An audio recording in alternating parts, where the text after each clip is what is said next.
scream. You can feel it in the air. Electric energy.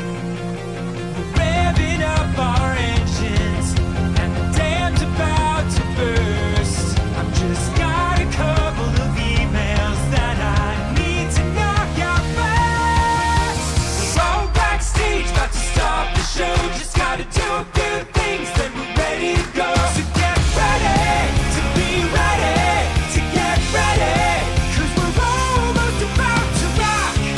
We're gonna make you scream eventually. Just wait and see. Now get ready to be ready, to get ready.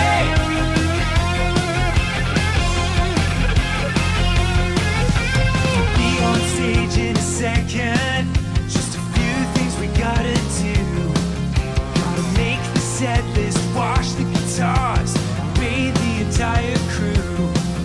Gonna play with all my Legos, then we'll eat some snacks. Drop Ninja Brian off of his Brazilian wax.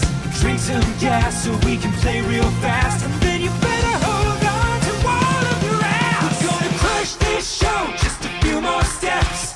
Nothing says rock like meticulous prep. So get ready to be ready, to get ready, 'cause we're almost about to rock. We're gonna chill your spine and blow your mind all into time. Now get ready to be ready, to get ready. Ladies and gentlemen, are you ready to get fucking destroyed? We are nearly prepared to begin preparations for our final sound check of the evening, so please file out of the auditorium while we reset the stage. Thank you. For those about to rock, please hang tight while I find my socks. Gonna crack your skull like an aftershock. Just gotta call my broker and sell some stock. So get ready to be ready, to get ready, 'cause we're almost about to rock. We're gonna melt your face through time and space at an appropriate pace. Now get ready to be ready, to get ready. Now get ready to be ready, to get ready. Now be ready to be ready, to get ready.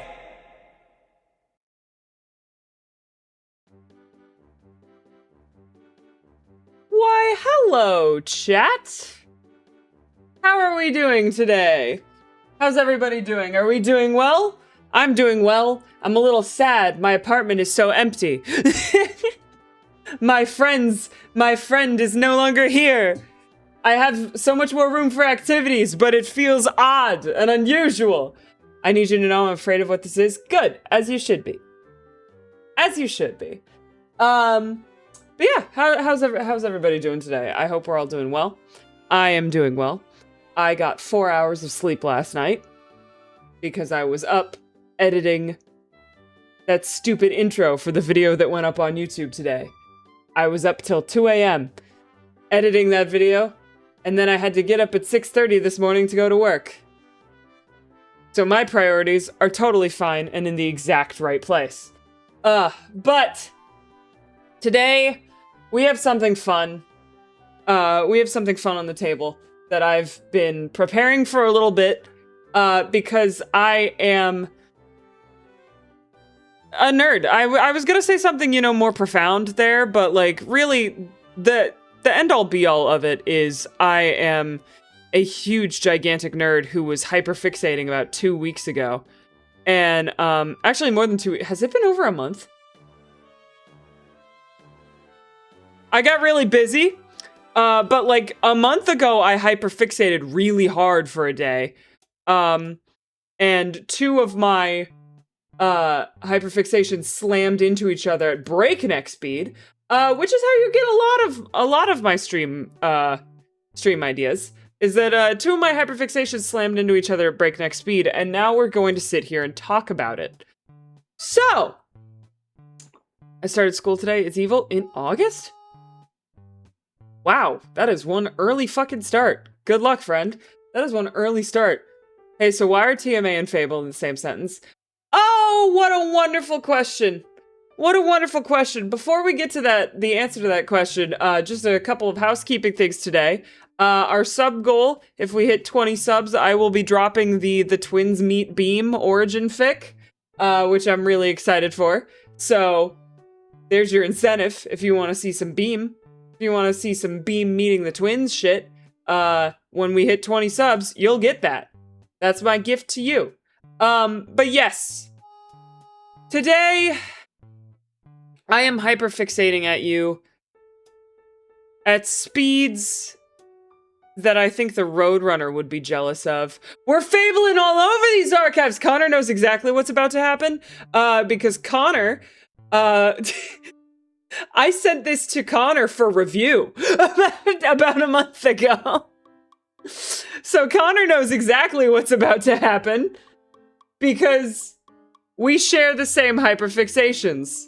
So Connor got this early.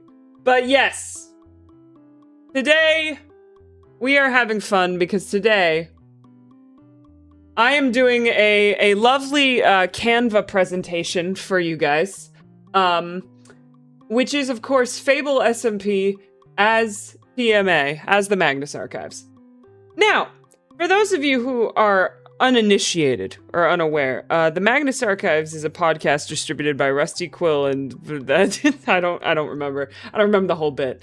I haven't listened to it in a while, so I don't remember the entire copy pasta. Damn, I should have practiced that before turning on the camera. But seriously, for those of you who do not know, the Magnus Archives is a horror podcast by Jonathan Sims. It is an anthology series, so it kind of feels like Monster of the Week at the very beginning, where it is about an archivist who is cataloging, they work at a institute called the Magnus Institute that catalogs weird, spooky shit. Thank you, Korn, for giving me the full intro. They catalog weird, spooky shit. And it's fun. And so it's a little bit Monster of the Week at the very beginning where you start hearing all these creepy ass stories about people encountering spooky shit. And then as you go, the story eventually turns into like one huge long narrative and you suddenly realize, oh fuck, if I wasn't paying attention to that guy who was mentioned at the minute mark 1502 in episode 32, I'm not gonna understand half this ending. Which is real and did happen, which is very funny. I will never fucking forget listening to the final season of Fable, and they say about one of the characters, well, we have to help him. He did so much for us. And I was sitting there going, I don't know who this is. And then I opened Tumblr, and the entirety of the fandom on Tumblr said, I don't know who this is, which is... Anyway, podcast good. If you have not listened to the Magnus Archives, I highly fucking recommend it. And if you're really fucking new here, Fable SMP is a Minecraft SMP that that I was a part of a couple years ago. Wild that I could say a couple years ago now. I'm pretty sure literally everyone watching this knows what Fable is. So I'm not gonna go into detail about Fable. You know why you're here. You probably clicked on this link in the Fable Discord. So, wait, who was this? What character? See, Connor, I don't even remember his name. He was the guy who was the exterminator, who helped out with like some of the bug issues. But like he only got mentioned by name like twice. And then he's the one in the ants episode in the final season. And they're like, we have to help him because he did so much for us. And literally everyone in the fandom was like, who the fuck is this? Who is this man? You say him like I'm supposed to know who the fuck this is. And I do not. And no one did, which was really fucking funny. I couldn't get past the Jonathan Sims stalking arc in season 2. Get past it. Get past it. It's worth it. It's really fucking gay. But yeah, so, anyway, I hate the ants. Yeah, I know you do, Cal. I know you do. Anyway, the point of this stream is I am a big fan of the Magnus archives, and obviously a big fan of Fable SMP, considering I'm fucking in it. So I came to the realization a long fucking time ago. Actually, Fable was still going on when I came to this realization. A lot of the Fable characters, most actually, fit very neatly into the cast of the Magnus archives. Almost disturbingly neatly, to the point where I'm genuinely surprised we didn't do it on purpose. And I can prove we didn't do it on purpose because Hey13 has never listened to the Magnus archives. This entire presentation is my Hail Mary to get Hey13 to listen to the Magnus archives and realize, hey, you just made that guy in Minecraft, and it's really funny that you did not know this was... It's crazy you've never met this man, considering you copy-pasted him into your own project. I got compared to Martin Blackwood literally a few hours ago. We're still in the trenches. Crazy. Hey hasn't seen Team A. Hey has not seen the Magnus archives. This is my Hail Mary. I think Hey would really like it, but also I understand. I should put into just as an asterisk, because I know what fandoms are like. This is a bit. Don't actually spam Hey about watching something, because that is an annoying thing to do. This is partially a bit. Don't do that. Don't spam people. Just so we're clear. Just so we're clear. This is a bit. Don't spam people to watch something if they don't want to watch it. This is just a bit because I think it's really fucking funny. Just to get that out of the way and into... Because I don't want this presentation to be evil core. You know what I mean? This is all for fun. This is all for fun. Connor wasn't here, redeemed, get a whale fact. Oh, shit. All right. Okay. Today's whale fact. Today's whale fact is that, Jürgen Leitner, stupid idiot motherfucking Jürgen Leitner, goddamn book collecting rat ass shit avatar of the whore. Wait, I gotta look it up. I used to be able to do the whole fucking thing. Hang on. I bet I could still do I used to be able to do the whole fucking thing. Give me 2 seconds. I need to make sure this is an accurate whale fact. Give me a second here. Give me a second here. Okay, today's whale fact is Jürgen Leitner, stupid idiot motherfucking Jürgen Leitner, goddamn fool, book collecting, dust eating, rat old bastard, shithead idiot, avatar of the whore, biggest clown in the circus, laughed out of town cowboy, motherfucking Jürgen Leitner. Stop pinning me when I talk about Jürgen Leitner. I hate him so much. Why does he have so many fucked up books? Why did he decide to fuck around and find out? Just set them loose. Is he dead? Is he a bastard? Man has such a visceral effect on me. Not even in the room. Never seen this man's face, and I know he has the world's shittiest beard. Get away from me. Anyway. As someone who had to crawl through the first season because I'm scared of clowns and the circus, you know you really gotta find your episodes. That is very true. Beck, have your thoughts changed on Hit Book? We made the book from the Library of Evil Books we told you not to read. Please read it. Absolutely not. I have not changed my mind on we made the Torment Nexus from hit show Don't Build the Torment Nexus. We're selling it to you. Fuck that noise. But also, for those of you who say you don't like horror, right? The Magnus Archives is pretty scary. But I personally, I don't do well with horror, me personally. And I can handle the Magnus Archives because it's an audio medium. So it's a little bit easier because it's like all the it's a little bit easier because you're just listening. There's nothing in front of you. You're not seeing anything. But that being said, everybody has 1 or 2 episodes that absolutely fuck them up. My personal one is Oh, where is it? I'm gonna have to look up, what's the episode? Magnus Archive. Yeah, hang on. What episode is that one? Oh yeah, my two that fuck me up really bad is Lost John's Cave and Tucked In. Whew. those are rough. The Dr. David episode is bad. The Dr. David episode is hard. But see, I find that creepy. I don't find it scary. I can listen to the Dr. David one and I'm like, holy shit, this is effective and fun. The blanket never did anything. Yup, yeah, the blanket never did anything. Fucks me up real hard. I don't like the blanket. The blanket never did anything. Fucks me up really fucking bad. And Lost John's Cave fucks me up really bad just because of the ending. The ending of Lost John's Cave, the rest of it I can handle. The ending of Lost John's Cave, when they play that fucking clip, I'm like, ooh. Also the one, I don't remember what the title of it was, but the one where the apartment is just covered in meat is really freaky for some reason, which is weird because the concept being apartment covered in meat isn't that bad. And then you listen to it and you're like, oh, what?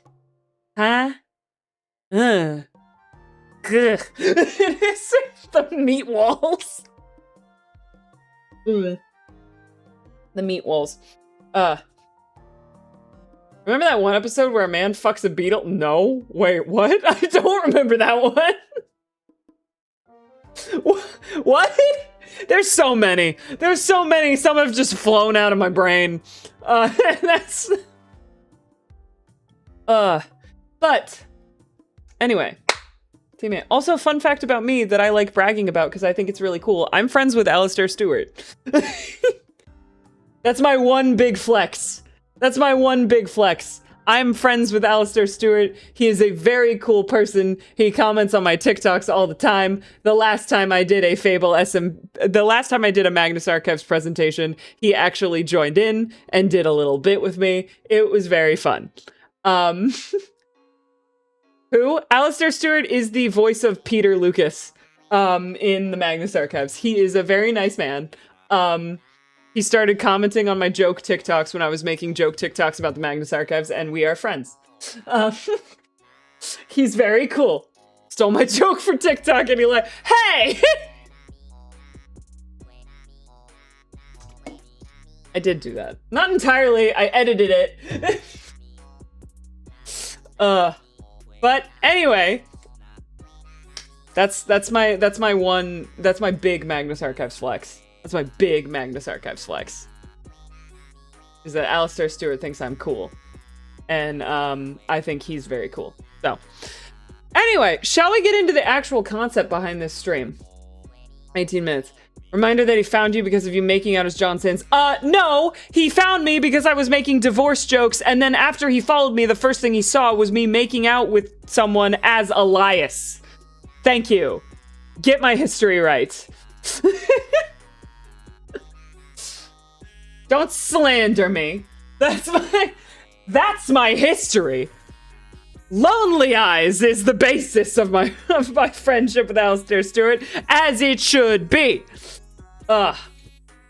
Anyway, shall we get into like the actual premise behind this stream? So, now that we've had a nice introduction to Fable and TMA, it's time to get into the meat and potatoes of this, which is the characters who match up. And that's going to be this entire presentation, is just talking about the characters that match up. So, of course, we begin... oh, whoops. Alright, hang on. Of course, we begin with Mr. Ray Morningstar. Now, we've already talked about this. I don't need to explain it. I'm gonna give you guys a little, like, buffer in between, like, character and the reveal to see if you guys can guess who they're supposed to be. But I don't think I need much of a buffer here. Yeah, like, duh. Like, fucking duh. The reason I came up with this in the first place was because of this. It's so... It's 1-to-1, almost. To a disturbing degree. It's 1-to-1. So, like I said, I don't even have to explain this for anyone who's seen the show. But if you haven't listened to the Magnus Archives, this is a no-nonsense academia guy who gets absolutely fucked by the horrors. There's a lot of eye imagery. He's constantly blaming himself for the misery of others. He goes way too far, way too fast, and it always completely screws him over. He's gay. He's an Eldritch God specialist little prince and hates this. Hanging on to his boyfriend for dear life, has fallen asleep in his office surrounded by his work on numerous occasions. I'm not a brave man, but I am in certain circumstances a very stubborn one. That's a John quote, but it feels like Ray. Always exhausted, and I refuse to become another goddamn mystery. This man is copy-pasted, okay? Literally, like, hey, somehow reached through the Magnus Archives without ever listening to it, picked up Jonathan Sims by the scruff of his neck, and then threw him into Fable, like, full speed. It's really incredible how close it is. It's, like, it's actually mind-boggling. Ray literally built an archive as well. Yeah. Yeah. These two are shaking hands. To an absurd degree, they're shaking hands. And I need more, like, Ray as the archivist art. This is actually my true purpose behind this presentation, is to get some TMA Fable art on my desk by the morning. Yeah. Oh, also, a fun thing to note, there should be no spoilers for TMA in this presentation. Please don't spoil anything in the comments. Over in the chat. Because I don't want to spoil TMA for anyone who hasn't seen it, because some of the stuff in TMA is so goddamn good, I wouldn't spoil it for my worst enemy. Legitimately. Like, this show throws some of the craziest plot twists I've ever seen in my life at me. I've cried multiple times over this horror podcast, but yeah, anyway. The big one, the first one, the well-duh of the group is Ray as John. So it follows...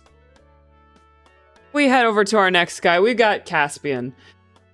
Given that Ray is John, let's take a wild swing for the fences. On who's getting Caspian. Who's getting Caspian? Let's take a wild fucking swing for the fences and tell me who you guys think Caspian is. Martian. I know that was autocorrect. Martian. Yeah. Oh, gee. Oh, wow. Who could have fucking guessed? For real, though, aside from just being the boyfriend of the main character, right? Martin and Caspian actually line up in a lot of different ways. Like, is Ray/John's first personal introduction to the horrors. Like, Caspian's got the Enderian stuff going on in the prison. Martin's got the worms, you know? You remember that time he kicked down the door covered in worms and scared the shit out of John and made him forced him to confront the fact that this might be real? Yeah, he did that. He got locked in prison by said horrors. It was great. But yeah, also ridiculously large and poorly hidden crush. He's got some ghostly imagery going on, especially more towards the later seasons. White streak in my hair, but much stress now. It's not present in this fan art, but a lot of artists for TMA draw Martin with white streaks in his hair. So, you know, that's there. Writers. And I see you being a more heartfelt line than I love you. Feels very Caspian core. I still love how John suddenly goes from being extremely annoyed at Martin existing to suddenly being the biggest simp for him. Yeah, he really does a full 180. It's fascinating. Ooh, the scratchy audio thing is nails on a chalkboard him. That's so fair. then I'd say take the transcripts and just read them. Read the transcripts. They have really dedicated fan-made transcripts that are like incredible. On the wiki, if you go episode by episode, they have every single episode fully transcripted. So if you cannot handle audio stuff, but you still want the full Magnus Archives experience, I would highly recommend just going in and reading the transcripts. I would read the transcripts while I was listening. It was fun. A lot of the transcripts are funny. The audio notes are so silly. Oh, Fabric Rustles. Oh, Fabric Rustles, how I love you. And I miss you. Beautiful shit, Fabric Rustles. All right, so we've got our first two. So next on the board here. To save space, I've put two on the same slide. So we have Jamie and Athena. And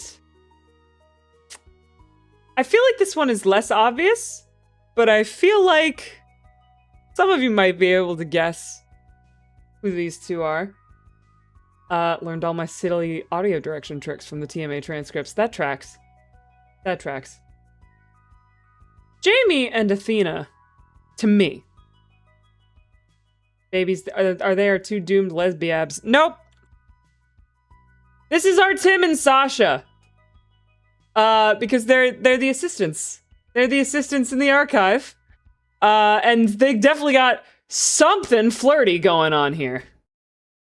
Like, I don't have specifics, right? I don't have specifics for these two. I think you could cut it either way. I think Athena could be Sasha. I think Athena could be Tim. Or I think Jamie could be Tim. Or Jamie could be Sasha. You could really flip it either way. There's good arguments for both. Like, Tim and Athena have, like, really strong ties to the destruction.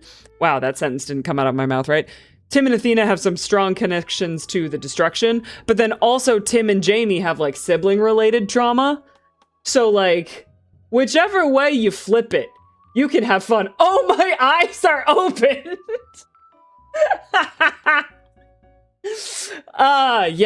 Yeah. Really fun to be here when I've seen neither Fable nor TMA. This is gonna be a really interesting day for you, Chaos. This is... But yeah, and I feel like either of them could get eldritch enough to deal with Sasha's bullshit. You know what I mean? You put the unforgettable comment to hurt me specifically, didn't you? I don't know what you mean. They're unforgettable. It's cute.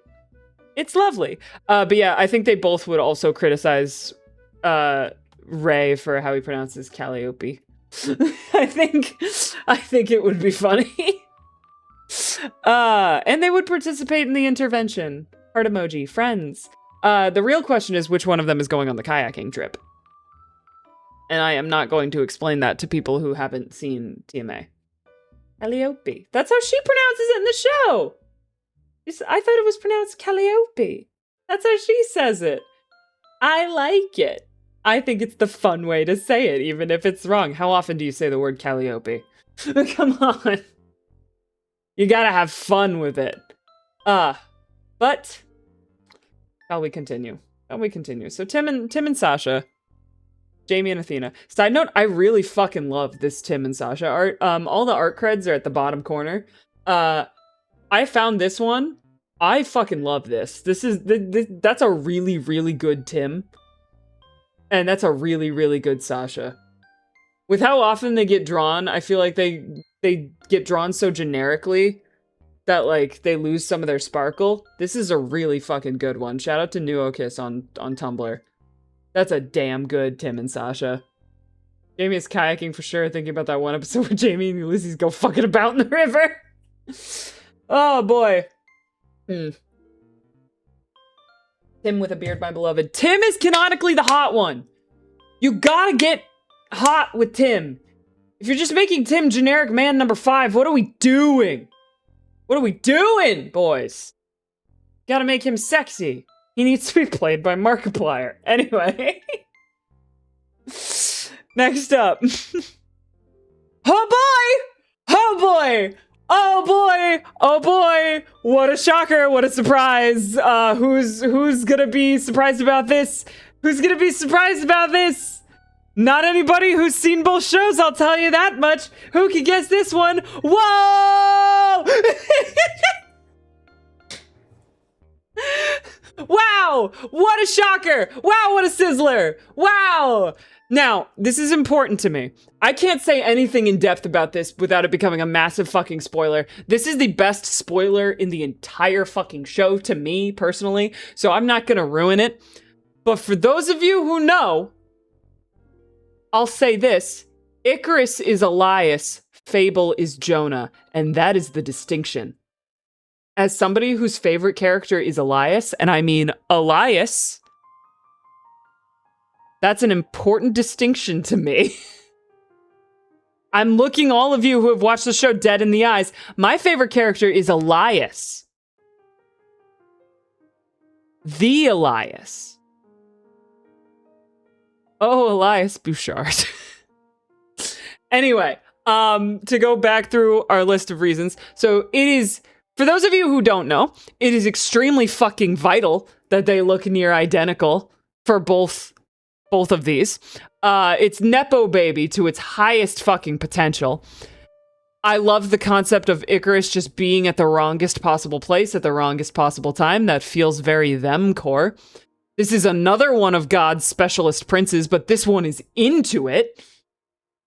Good at murder, but supremely bad at the cover-up afterwards. That note made me laugh. I wrote that down and I just sat there and giggled. They sure can't kill people. Really bad at getting away with it though. Like, oh man, we really need to work on that, dude. We really got to work on that. That's depressing. But also, there's a great quote from an Elias episode where he is staring at Jonah. And it says, they are the eyes of his father, and they stare at Elias over an old mahogany desk. And I think a lot about that in this context. I think a lot about it. So yeah, Icarus and Fable as Elias and Jonah, and that distinction is incredibly fucking important to me. Hi, Ghosty. You got martined. You did get martined. Hang on, let me go back. Here you go. Here you go, buddy. Let me just cut it back here. There you go. This is you. Look at you. That's your man. I've assigned you. I've assigned you to a poet. Anyway, that's your guy. This is your guy. Main character, you know. Good for you. Anyway, let's cut ahead. So, oh man! Okay, we're gonna start getting into the fun ones. So, Sentra! I feel like a lot of these, you guys are gonna be like, I'm not sure, and then I'm gonna hit it, and you're gonna instantly know, of fucking course it's Daisy! Who do you think I am? Alice Daisy Tonner is a cop and a bastard, but she could threaten me with a knife and I would thank her. She would be a D&D barbarian who refuses to rage. I mean, fucking come on. I mean, is there anyone else? Could you not? This woman kidnaps John and ties him to a steel chair and threatens to kill him. And the only reason she stops is because the partner same haircut. Also same haircut. Yeah. Same haircut. Come on. Come on now. Is a cop and a bastard, but could threaten me with a knife and I would thank her. Violence. Violence, violence, violence, violence, violence. Same haircut. I'm right though. Granted, it's an audio medium, so some people do Daisy with long hair, but most people do Daisy like this, and I am right. Same haircut. Also, they would probably only abstain from killing if it's their partner or if it would mildly inconvenience Fable.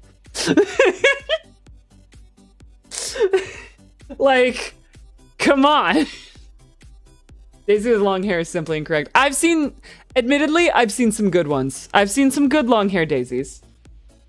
I've seen some long haired daisies that I really admire. There is an animatic set to It Will Come Back that is Daisy.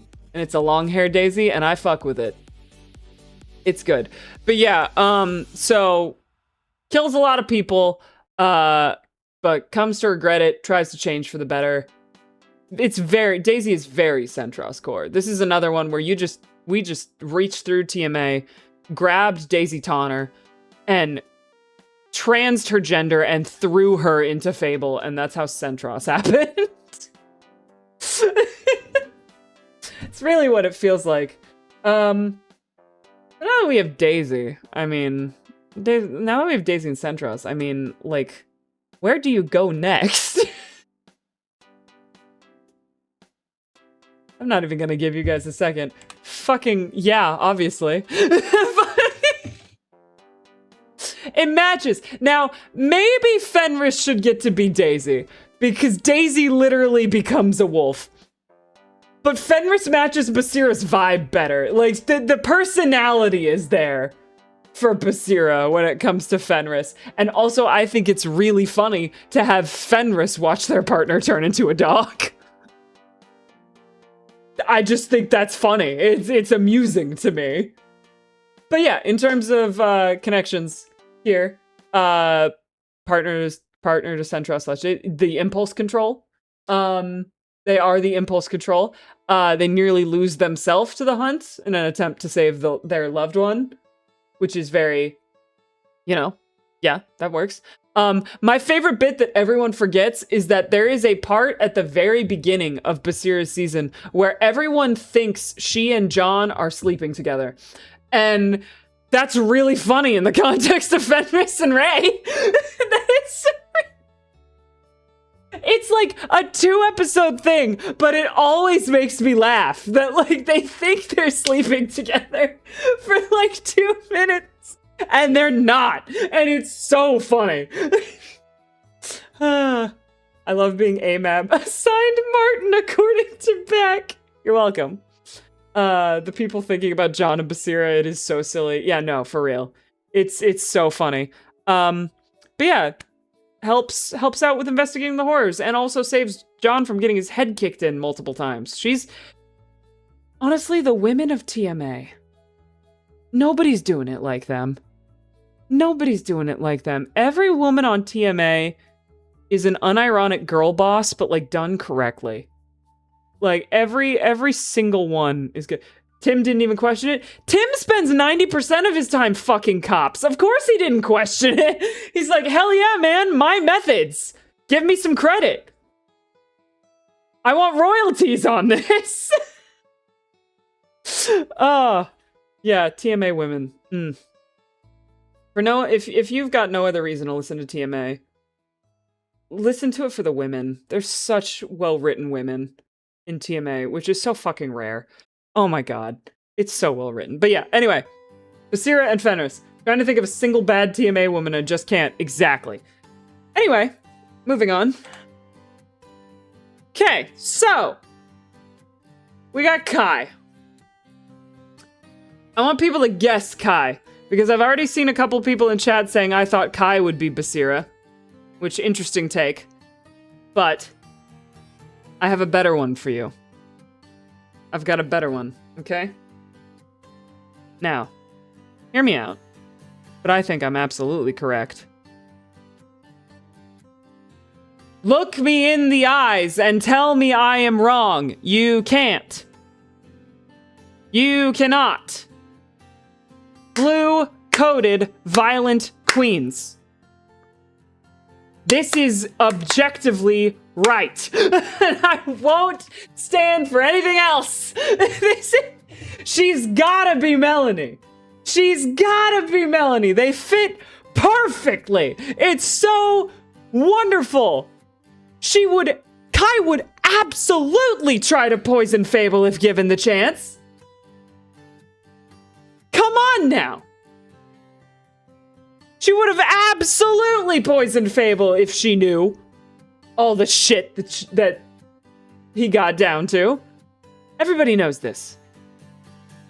Unafraid to call John out on his bullshit, but she also tried to stab him once. Boom. Kai would totally be healed by Ray from a stab wound only to immediately try to kill him. Yes! Boom!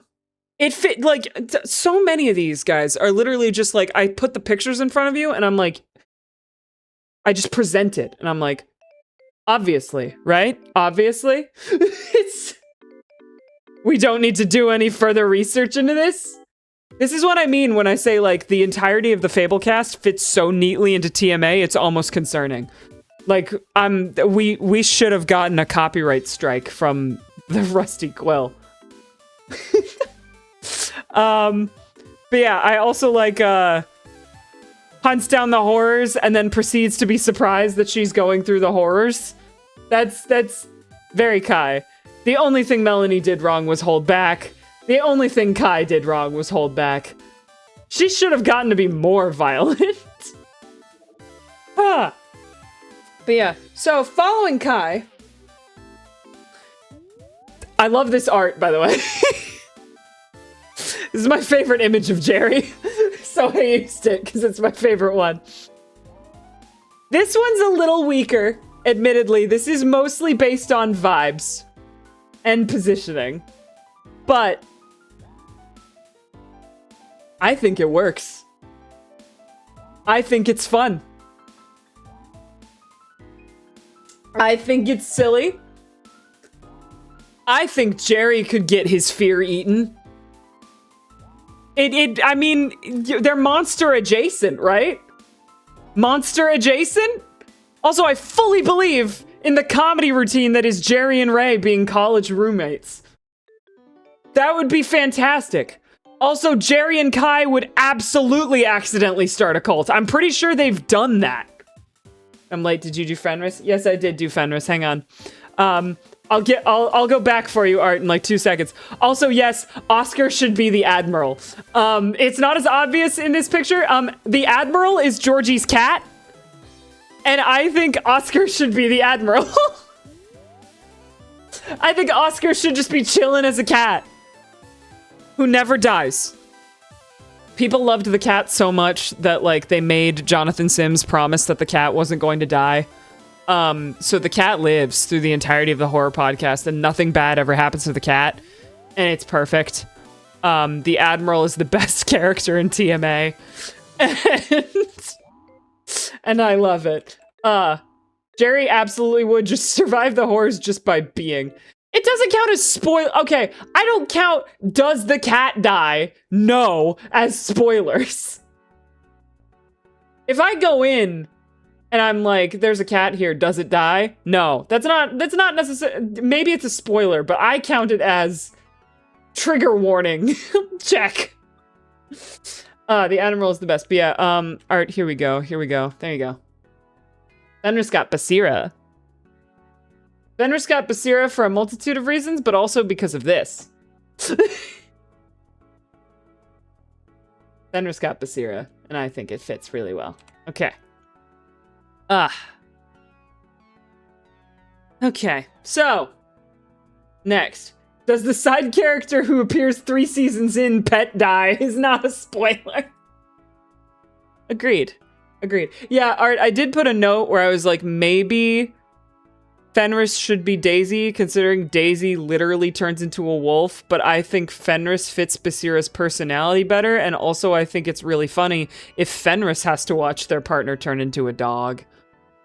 That's funny to me. Perhaps it's cruel, but I do think it's funny. Let's continue. So, Illyrion. We have Illyrion. This is where, admittedly, okay, things start getting a little looser from this point, but I still think it fits really well. Cal, you're jumping ahead. Give me a second. Jesus. It gets a little looser, but I still think it all fits. Who do we think gets Illyrion? Where does Illyrion fit in this puzzle piece? I'm curious to where people think. The Vast in general? Little too vague. I need specific characters.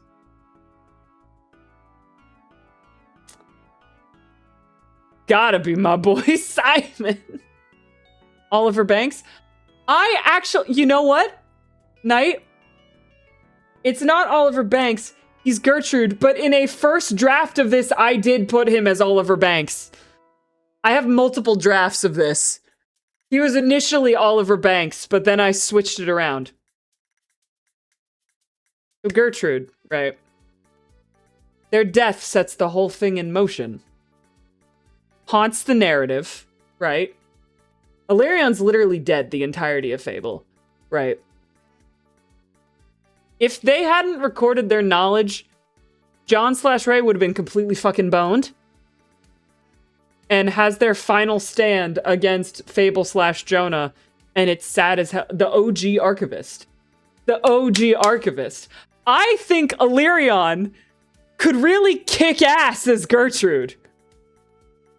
I think it fits. I think it's a surprise fit, but I do think it fits. The OG Archivist, yeah. I forgot Illyrion's vibes. No, but Oliver Banks is a really good guess. I did pin him as Oliver Banks when I was first putting this together, and then I started swapping things around and testing things out, and I was like, oh, he's not Oliver Banks, he's Gertrude. But Oliver Banks is a very good guess. Gertrude would yeet a man into the sky. Yeah. Yeah.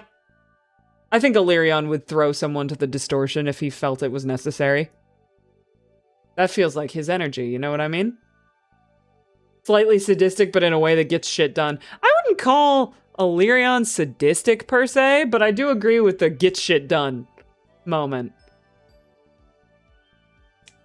I love a woman who is willing to do anything to get the job done. Why do you think I've seen Project Hail Mary 5 times? Oh, Gertrude Robinson, the woman that you are. Yes, Illyrion on Gertrude. That's my take. I think it's a good one. Next. Okay. So Haley. This one. This one.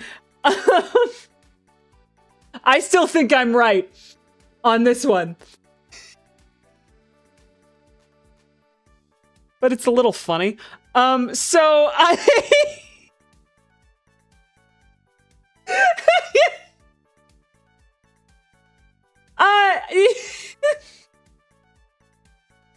I don't think I'm wrong. I don't think I'm wrong. It's just funny. I'm not kidding. It's correct though. I don't think I'm wrong. It's the king of the exposition dump. He knows too much, knows the horrors, has so many fucked up if true books / prophetic statements. Extended sounds of brutal bow murder. Exactly. Exactly. BPM versus Afrian's will. Fight. Also dies right before spreading incredibly useful information. They give a lot, but like the first, like... This is the one where I feel like I need to explain myself. But also I don't think I have to. I feel like it's right there.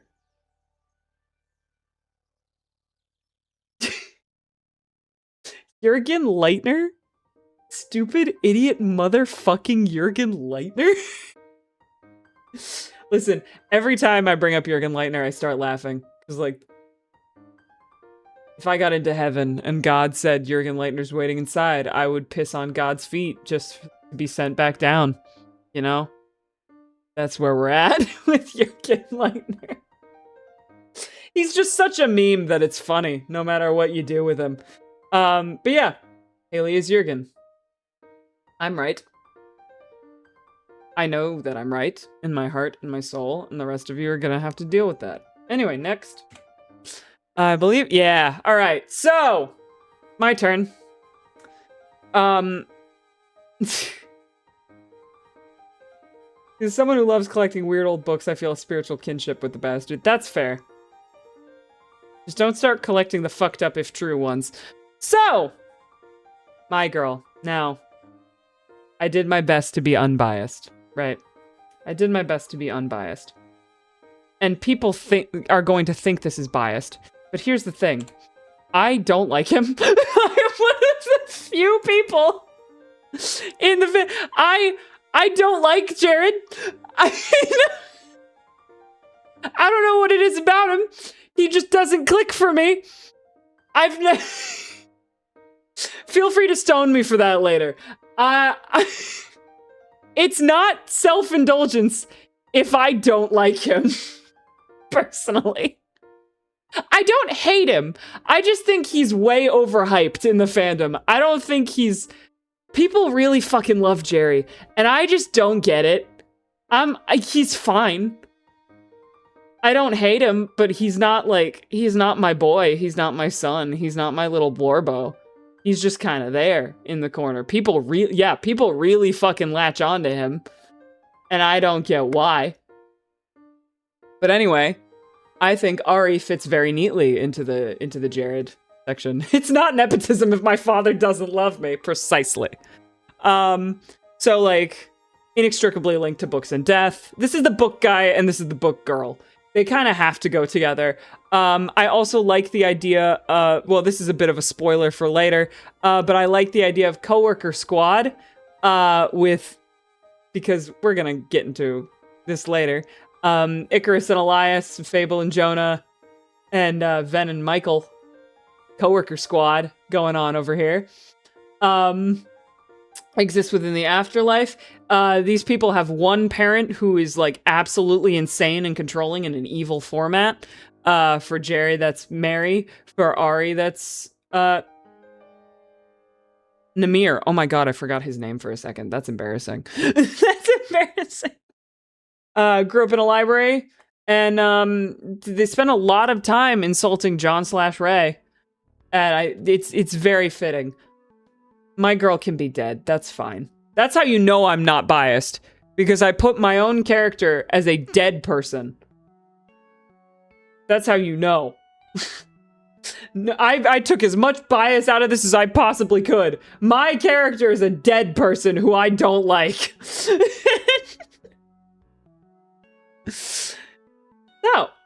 there we go. Ari is Jared. Let's keep her going. So, like I just said, not too much of a spoiler, because it's coming in the slide directly after this, but now we have a double whammy on this slide, which is Ven/Mambu. And since we already did half of it, I'm sure you could guess where Mambu lands, because you know where Ven lands. This is one that I think is a little bit loose, but I think it's fun, because both Ven and Mambu have been touched by Quixis. They get a little bit god-touched by Quixis, and I don't think I can legally make Quixis anything other than the distortion. I think Quixis is literally just... They're not on this slide, but I think... They're not in this presentation, but I think Quixis is just the distortion. So Ven and Mambu got a little distortion touched, and I think that's fun. Ven and Michael getting thrown to the wolves by their boss is also good. They lose some of themselves too as time goes on. Yeah. Also in canon, Helen gets close with the archivist staff at one point. She's like besties with like Melanie. And I think that's fun when you consider Mambu and Kai as siblings. They get like one little arc of being best friends if you throw them into the Magnus archives. I think it's fun. Yeah. This unfortunately makes Mambu a Tory, but we can write that. We can change that. We're allowed. We could do that if we want. Helen just vibes with the gang. She just vibes with the gang. I think this is a fun one. I like getting Quixis in here. It's silly and I like it. Anyway, next up. Okay, so Mambu did lock her child in a basement, which is Tory behavior. You know what? That's so correct. You're so right, that is Tory behavior. So we've got another double. Right off the bat, we've got our good friend Ulysses and our good friend Axe. And I just want to see what people think. I want to see what people think about this one before I hit the next button. Where could this possibly be going? That's me and my son! Me and my daughter, even! I always thought these two were the flesh.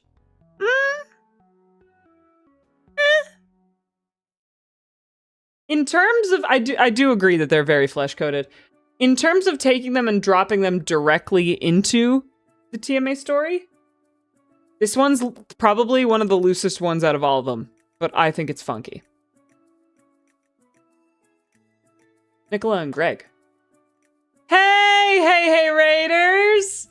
Welcome to the stream. We are currently showing off a presentation of every single Fable character fitting so cleanly into the Magnus archives, it isn't even funny. Right now we are on Axe and Ulysses being Nicola and Gregor Orsanov. So we're pretty deep into it. But yeah, I would recommend when this VOD comes out, I would recommend watching back the VOD because some of these characters fit so well, it's fucking disturbing. I see it, never mind. Exactly. Okay, so it's something that looks human, but distinctly isn't, right? Because Nicola is a mannequin that is brought to life by Gregor. You do lose racks with this setup, but maybe there's something homoerotic about threatening to peel off someone's skin. I don't know. There could be. You could do whatever you want. Ray's got like 5. Ray's got how many partners? We can lose one in the war. We can lose one. We can lose one in the war. It's fine. Tell me Axe wouldn't moisturize, right? Exactly. Exactly. Skin peeling can be hot.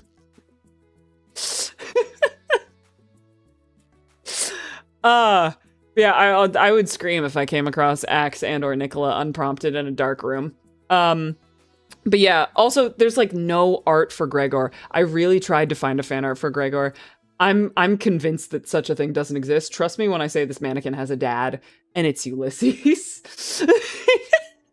Because imagine getting slaughtered by your own creation. Fucking crazy, right? Honestly, there are like times where you look back at Ulysses' backstory and you're like, you know what? Axe would have been fully justified if they had just killed him. Axe would have been fully fucking justified if they just fucking killed Ulysses on the way out. You know? Like, it fits. It's fun and it fits. Well, my father called me Nicola and then I killed him. Yeah, exactly. Even after the end of the show, could have been justified. Crazy thing to say about your own man, Connor. Actually, I cried during this season. Yeah, this is the season of clowns, isn't it? Sure is the season of clowns. Anyway, let's continue. Okay. All right, Endirion. Endirion. Where are we thinking we're going with Endirion? There's a lot of places in TMA you could put Endirion. But I find clowns delightful. Oh, jeez. Now, I think there's a lot of places in TMA you could put Endirion. Because she's very, you know, she's like that. She's so like that. Did I just confuse Celia and Nicola? You might have. Possibly Annabelle Kane for Endirion. Annabelle Kane, oh, you guys, you're so fucking smart! Yeah. I mean, manipulative queen, come on. Endirion's gotta be the web. Her whole bit is mind control. That's her whole bit. We gotta go with Annabelle. She's pulling the strings behind the scenes. She seems terrifying and is, but is also weirdly one of the most helpful people here. Like, you good? You good, Charlotte? I'm glad this is doing it for you. Also purple. Yeah, that's one of the weaker arguments, but it is there. She's also hot. Also, she kidnaps Caspian and Martin at one point. That's a big part of season 5, is Annabelle just straight up leans in and grabs that guy. It's like a whole thing. And she fucking hates that Jonah guy. And also Elias by association. So, get absolutely fucked, Fable and Icarus. Wait, did I type that wrong? Oh my god, I did. That's supposed to say Elias/Icarus. Oops. Ignore my typos. I made this a month ago. In the middle of the night. I was tired. But yeah. Endirion and Annabelle fit like a glove. Water your streamer. Please, thank you. I've been talking so much. Thank you. Appreciate it. And a posture check. Wow, you're spoiling me. I have been watered. I have been stretched. It's awesome. But yeah, Annabelle and Endirion fits very well. And I like it. Next. Okay. Cowsis. I don't think any of you are going to guess where Cowsis goes. Because this is one that surprised me when I was putting it together. And I was like, actually, this weirdly works. This is weirdly fitting. I would have never guessed it if it wasn't right in front of my face. I don't think anyone's going to get where I've put Cowsis. Because it's not where you think, I assure you. The fact that I've included Cowsis in here is already crazy. My crew? Nope. Not my crew. I want to wait for a few more guesses to come through before I reveal it. The other mic? Nope. No mics are involved. No mics are involved in the Cowsis. Stalesa? Nope. Getting warmer though.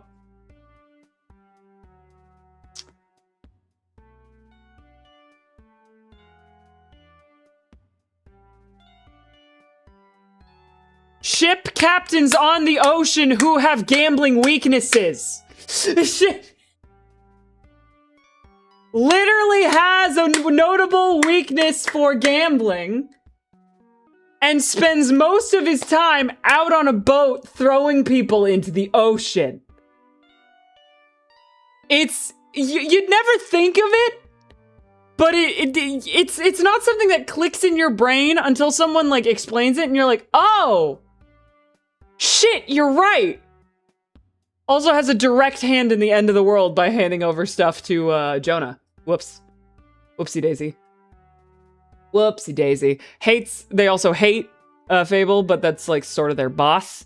You do unfortunately lose the hilarity that is the like divorced and married 40 times Peter and Jonah, but I'm prepared to make that sacrifice. I think it's okay. It's okay to just be like, I think as much, listen, Lonely Eyes is my core. We've been over this. You did say you got the Cowsis voice by cussing out Fable. I did. I learned how to do the Cowsis voice by walking around my house cussing out Fable. So, that is what I did. What would Alistair think? I think Alistair would support me in this endeavor. I think I would show Alistair Cowsis and he would be like, yeah. They can be shaking hands. Listen, I'm prepared to make the sacrifice that is divorced Peter and Jonah. That's fine. We can throw that to the wolves for the sake of Cowsis. Also, regardless, I think Cowsis and Fable have insane beef, and I think we should explore that more. I think we didn't explore that enough when we were actually doing Fable. I think they should have absolutely insane beef, because I think the goddess of luck pisses Fable off to no degree, to no end. I think she makes him so fucking angry, and especially because she's a human who got given god powers just casually. I think he hates her ass. I think the day she showed up in his pantheon, I think when she showed up in his pantheon of overworld gods, I think he went home and put a hole in the wall. I believe that. I think he went home and punched a hole in the wall the day he found out that she was joining the pantheon. I think they fucking hate each other. I think they have crazy beef. Also, he's the king. Here's the other thing we forget. Fable's a god, but he's also the king of, like, the overworld, right? And she's a goddamn pirate. I think she was pissing him off before she became a god. And then she became a god, and he's even angrier. I think they have insane beef, so maybe we're removing the divorced aspect, but I think the beef stays. She also ascended by cheating death, the thing Fable has been trying to do for so long. Exactly. I think they have generational beef, and we should have explored it more. I think this woman would fucking kill him if she got the chance. And it's sad that she never did. Oh, man. Huh. Yeah, so Kausis and Peter. A bit of a, it's a weirder combo, but I really like it. All right. Now, next. Going off the back of Kausis, we've got Virago and Linarius. This is also a very weak one. I just think this one's fun. And I think it fits into position with where Kausis is. So, these two. Simon and Mikhail.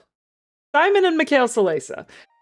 Because they're both in like a fun little crime gang with Kausis and Peter. Like this is like the cool, like Simon and Mikhail Salesa, right? Are like in a fun little crime gang with Peter Lucas and also Elias, but like that's not important to this one.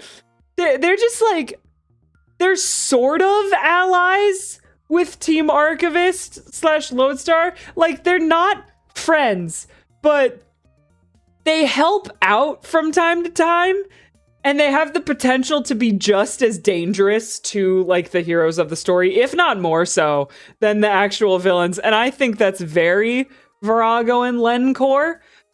You could argue for it either way. I think you could put Virago as Simon or Virago as Salesa, or Linarius as Simon or Linarius as Salesa. I think you could do it either way. I'm a little bit partial to Virago as Simon, just because I think Virago and Simon have like a bit more Eldritch vibes. Whereas I think Virago as like a shady businessman giving you a vase that eats your husband is kind of fun.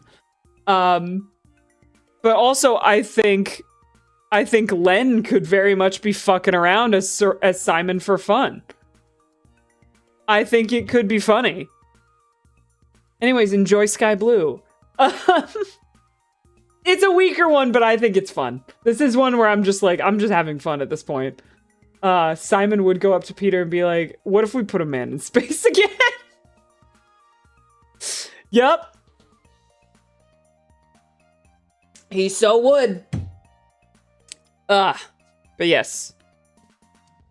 Virago is literally God of Depths. Yeah, exactly. Yeah, I think Virago and Simon I'm a little more partial to. But I think you could flip it either way, and I could see the argument.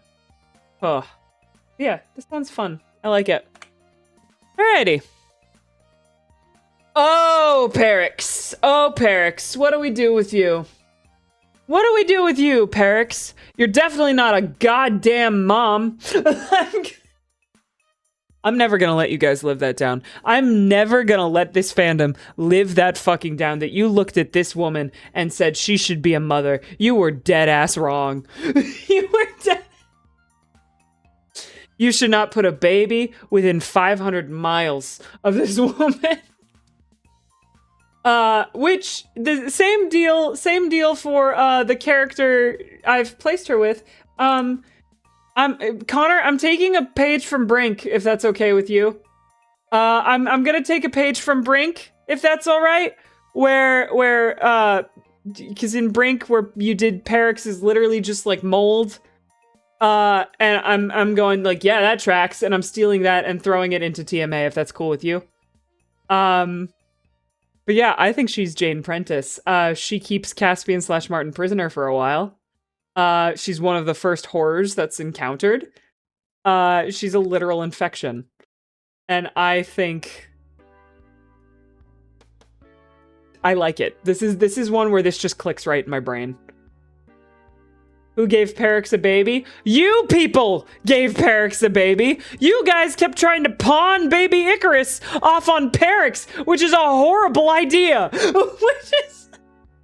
Listen, I don't care. Like, fandom is fandom. You guys have your fun. Do whatever you want. Like, I joke, but I very much am like, fandom, you do whatever you want. If you think it's fun, who the fuck cares? It's fiction. I don't give a shit. But also, Don't give this woman a baby. Especially not Fable's baby. They're like, oh, she'd care for him and it'd be sweet. No. She'd fucking suplex that baby into the sun on the off chance that Endirion hears and kisses her about it. Like, that's what would happen. There's no loving caring going on here. She would pick up Icarus by the scruff of his little neck, put him in a bag, and throw him into the ocean to drown like kittens. And then be like, hey, boss, I killed that kid for you. You want a kiss now? Like, that's... No. Yeah, no. Sometimes women are worms. It's just a thing. Ugh. Seriously, though, you guys have your fun. I just hate, that's my least favorite headcanon you guys have ever come up with. Rolled with. Oh. But yeah, Perix should be Jane Prentice. I think we should fill that woman with worms, and she should be haunting. It does fit because Jane Prentice wishes she was Annabelle Kane. You're damn right. You're damn right. I'm gonna write a crack one-shot of Perix being a horrible woman. That's called canon, babe. That's called canon. Let's continue. Ooh, this is a fun one. This is a fun one. These guys aren't talked about too often. We have Acrian and Afrian, the gods of entries and exits in Fable SMP. We don't talk about them too much, but I do really like their vibe. Is this Oliver Banks? Nope. These two, which I think is very fun. Wait, hang on. Is my music on the correct thing? Yes. Okay. For a second, I wasn't sure. Wait, I have Discord message.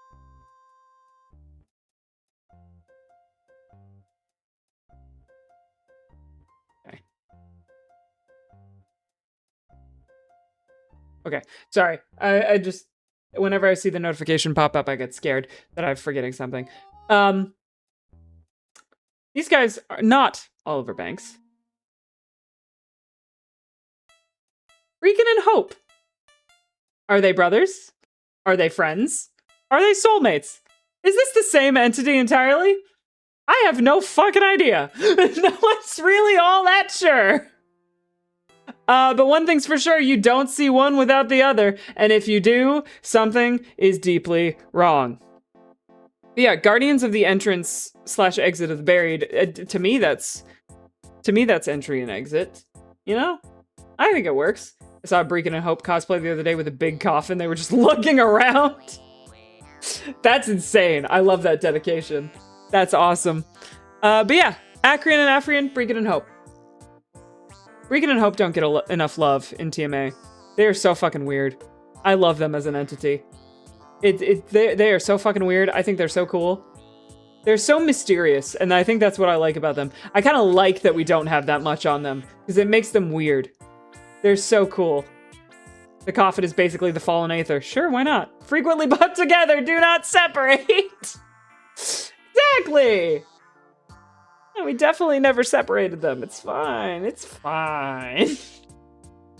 Let's continue. Okay. Okay.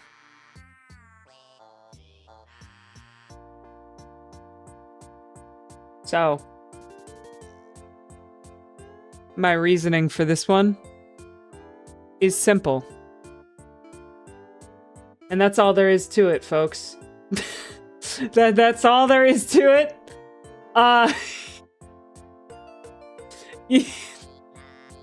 Need I say more? For real though, they're like, it's the spite. It's the spite. I feel like Rakai would fucking burn off Ray's hand just for a bit. Like it. Really nothing more needs to be said here. It's just fitting the vibe so well. This is pure vibes, but it works. Did I ever tell you guys about the headcanon that I have? That Ari doesn't like Rakai? I think I've mentioned that in canon a couple times. but like I didn't really get too far into it. That like Ari has beef with Rakai from when she was like 6. That's a really stupid bit that I like. I think it's really funny that she hates them. Because like they would wander around the archives and like try to scare her because she was like a baby. And they thought that was funny. That's like, I just have that as a bit in the back of my mind that I think is really good. But yeah. So. And now for the bonus segment. These are guys where I don't have arguments for. I don't have arguments for them. This is like solely based on vibe. All the other ones I'm like, okay, I can justify it because of this, this, and this. These are ones where I'm just like, I think it'd be fun. So we have 3 of them. So I think Addie and Mike could fit together pretty well. I think Will gets Oliver. Because, you know, I think you can like take everything where I was like Illyrion should be Oliver and graft it onto Will. And I think that works. And then Nethram and Nexus as Julia and Trevor. This is solely vibes based. I have no evidence for any of these 3. I just think it could be fun. Also, side note, that is like my favorite Oliver Banks art I've ever seen. God bless you, Wolfie. Yeah. So, that being said, that's all, folks. That's my TED Talk for today. Please listen to the Magnus Archives if you haven't yet. It's so fucking insane. I'll never stop thinking about it. It is literally one of my favorite pieces of media of all time, full stop. It's incredible. I would like the fan art on my desk by tomorrow morning. Oh, Axe and Ulysses as Julia and Trevor is also fun. I'd gladly do that. I'd gladly take that too. That's fun. I like Axe as Nicola a lot, but I think that's fun. I think an argument could be made for Julia and Trevor, Axe and Ulysses. That is very fun. But yeah, if we go back through here, we got some good ones. Every single character in Fable fits incredibly neatly into a TMA guy. I am blown away. But of course, as we know, it all started here. Ray is John. And nothing can ever convince me otherwise. Yeah, that's it. That's my presentation. That's like literally it. That's all I got today. So, I hope you enjoyed. I really wanted to give that presentation because I think it's fun. And it's been bouncing around in my brain for actually several years.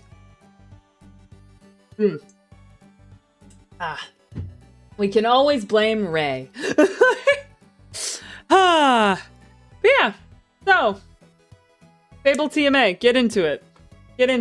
One day I will convince Hey Hey to listen to this show.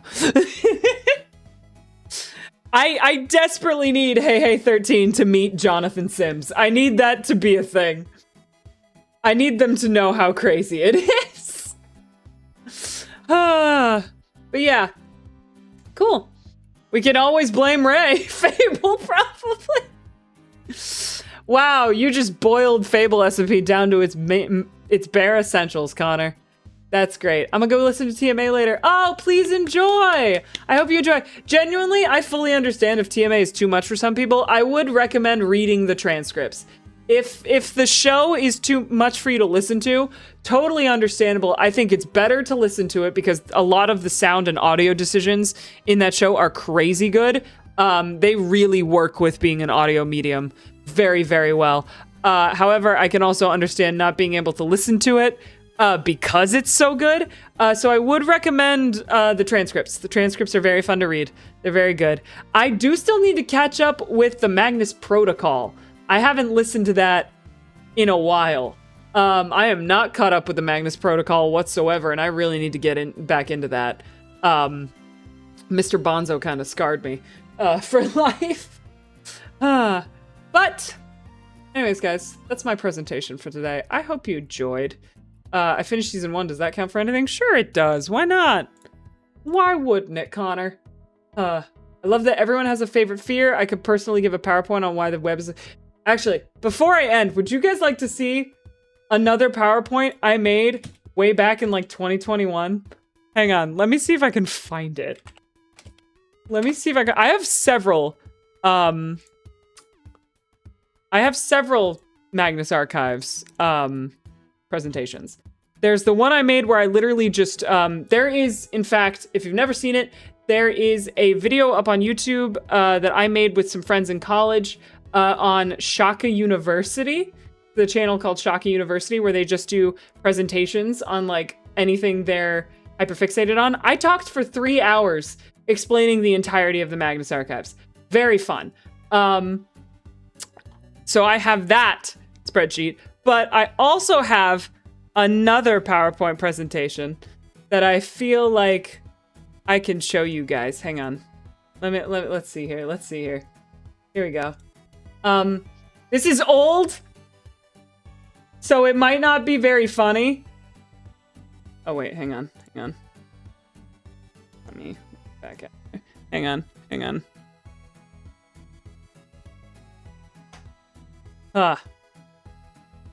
Okay. All right, so yeah, we can speed run this. This one's quick.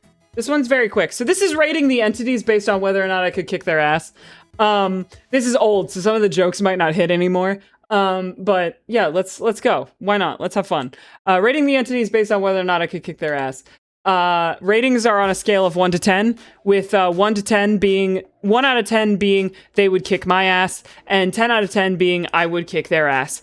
So let's go. We'll do a speed run. Bonus round. The buried is a 6 out of 10. Bring a shovel.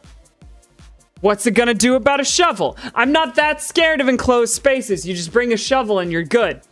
I would definitely not do so hot if you got me stuck underground, so I'll give it that.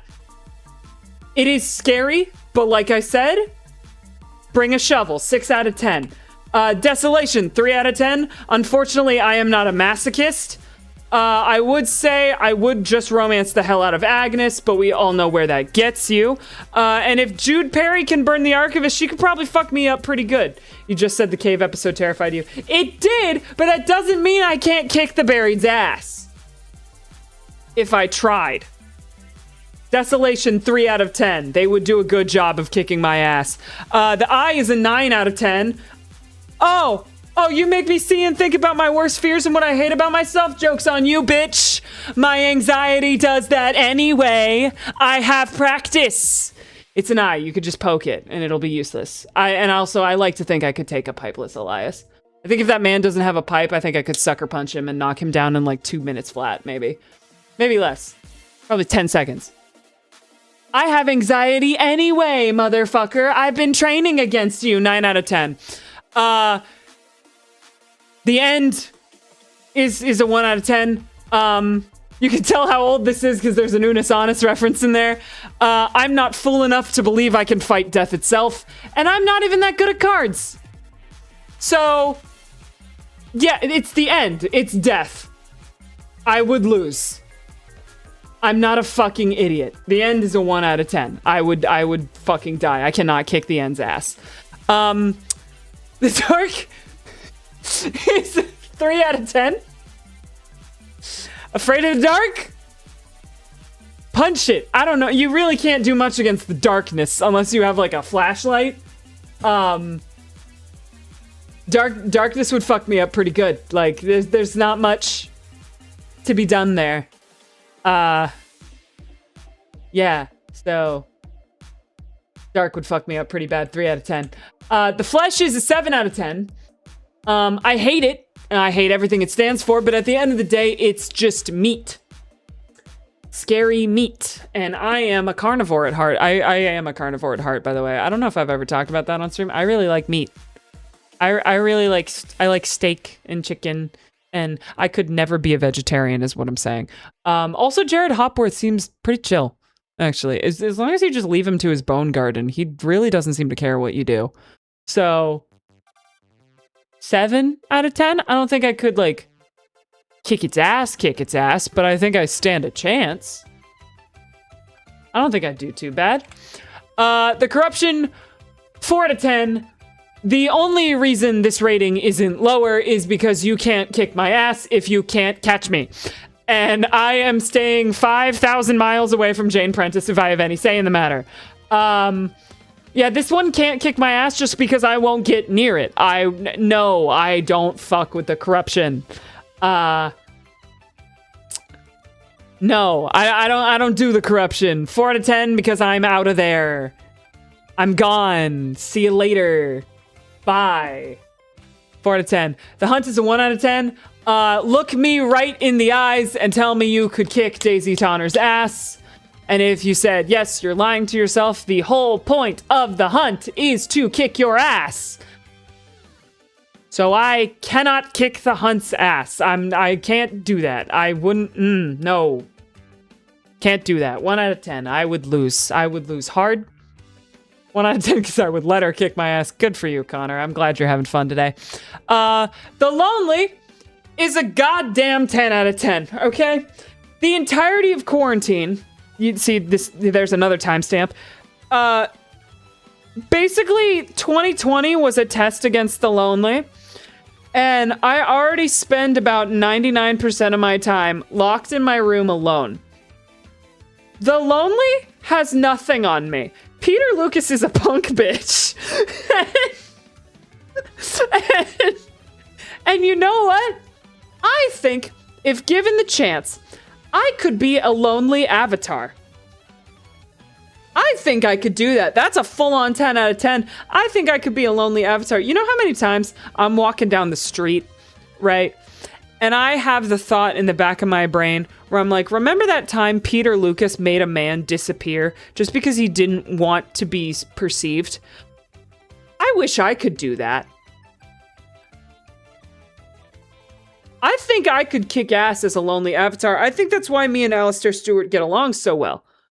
Because I know where he's coming from. Anyway, I could kick the Lonely's ass. I know in my soul that Peter Lucas can't fight. It would go down in one punch. Peter Lucas is a punk bitch, and I could take him. I'm pretty sure I'm a lonely avatar at heart, which means I can and did kick the Lonely's ass. Anyway. The slaughter is a 1 out of 10. The whole point of the slaughter is specifically to kick ass and kick ass well. So I know where I stand. And I'm not a fucking idiot. The slaughter can kick my ass. That's, yeah. It's just a thing. I can't, yeah. Can't do anything about it. If we continue here. The Spiral is an 8 out of 10. So I could probably kick the Spiral's ass. Michael spent most of season 3 confused. And this would be rated higher, but I feel like Helen isn't someone I could fuck around with the same way I can fuck up Michael. Also the hands. Goddamn salad fingers looking motherfucker. I think I could kill Michael. I don't think I could kill Helen. So it's an 8 out of 10. Depends on which version of the Spiral I'm facing at any given moment. You know what I mean? So yeah, Spiral 8 out of 10. Stranger is a 6 out of 10. I would burn down a wax museum even if the stranger's not even in there. I would also immediately destroy any creepy clown dolls I ever see. The stranger is gonna have to work to get to me. I think once it gets to me, it could kick my ass. But similarly to the corruption, it has to get to me first. And that is gonna be difficult. Good fucking luck. I don't fuck with mannequins. I'll tell you that much. 6 out of 10. Vast, 4 out of 10. I think it would really piss off the Vast if I just kept singing Free Fallin' instead of screaming or being afraid, but that's about the extent of what I can do to this guy. I could probably punt Simon Fairchild, though. He's a frail old man with his frail old man bones, and I think I could punch him. But yeah, aside from that, there's really not much I can do against the concept of falling and big. I can just go, now I'm free! Free falling! And I think that would make it mad, so I'm going a 4 out of 10. I don't think I could do much against the best. Continuing. The web. The question here is not could, but rather do I want to kick the web's ass? And frankly, the answer is no. You can tell I made this before the show ended. She's just minding her own business. Just vibing with her spiders and her puppets in the corner. And I'm chill with her being, I don't really want to kick her ass. I think she's fine. I think she's fine. She's the only one with a brain. Is she minding her business? No. But when I made this, I thought she was. So it's... In fact, if I account for what I know now, the number drops to a 2. Just so we're clear on that front. And then we have the extinction. Again, nice little timestamp there. The extinction is a 1 out of 10. Could definitely kick my ass. We can all agree that the pandemic was the extinction. And it's already proven that it could kick my ass several times over. It was rough. It was rough out there. Yeah, that's my bonus presentation. That's my bonus TMA presentation for all of you at home. And I hope you enjoyed. I hope you enjoyed. You got a bonus presentation out of me. I did the Fable one, and now you've seen my opinions on all the entities. Great. The web is minding her own business. It's just that your business is her business. You're right. You're right. I should have thought about that. You're so correct. That's my bad. But yeah. Anyways, guys, thank you so much for joining me on TMA PowerPoint night. I hope you enjoyed. Remake of that presentation when? I don't think I need to remake it. I feel like it's pretty accurate still, aside from the 2020 references. But yeah. I think we're done for today. I think we're done. I will be seeing you guys next time. And let's see who I can send you to. Is anybody live or is it an otter night? Oh, Kyra. Okay, I'll throw you guys at Kyra. Kyra's doing some code break stuff. So I'll chuck you guys at Kyra. That's fun. But yeah.